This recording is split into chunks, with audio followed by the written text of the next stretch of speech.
My name is Megan O'Connor, and I am both a community member here and a former participant in the counseling program at the CASA. Growing up, I always felt alone.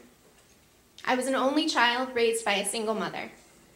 Had no family in Arizona. No siblings, aunts, or father nearby. Mom worked hard at multiple jobs to put me through private Catholic school. But as she got older, it became harder for her to raise me alone.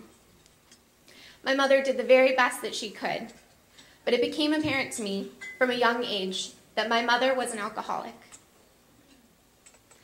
I had this image of us as strong and independent women, but the truth was, as early as age 9, I knew that I was my mother's caretaker instead of the other way around. As a kid, there were many times that I picked her up off the bathroom floor, poured bottles of alcohol down the drain, or even hid the car keys so she couldn't drive drunk. Her drinking spiraled out of control. She had a car accident, lost one job and then another. I was 15 years old when she went to rehab for the first time. The hospital sent me home alone because in this state, that's permissible.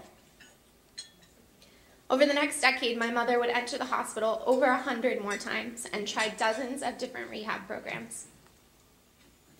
Her drinking took its toll on me too. I was at my wit's end. I couldn't help her, but I didn't know how to help myself either. It was as if I had a backpack full of stones, and every day more and more weight was added to my shoulders. I had no way to stand up, and it all became too much for me to bear. As he often does, God intervened. He took up my cross, and the way he did this was through the CASA. A social worker at the hospital suggested a free counseling program at the CASA. I began to see a counselor for sessions that I couldn't have otherwise afforded. I started to attend Al-Anon here too, a support group for family and friends of alcoholics. Counseling has helped me and continues to help me learn to care for myself. And at the CASA, I've learned coping skills and found people who understand me. My counselors stayed an active part of my life and my support system for over 4 years, and I cherish our relationship. Just being on this campus has drawn me back to a relationship with God. The Franciscan philosophy is a joyful one, and little by little my cross has become lighter. Since encountering the CASA, I've completed college, I've traveled abroad, and today I'm the executive director of the Welcome to America project. We help refugees establish a network of friends and a new home here, a true community.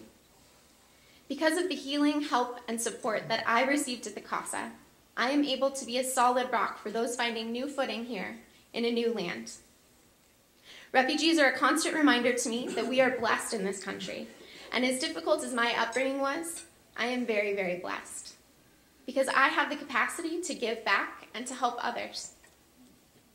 Without the CASA's help, I simply wouldn't have had the strength to make it through. And without my faith, I wouldn't recognize our responsibility to serve others in need at their lowest moments. My mother passed away in 2010, but I'm no longer alone.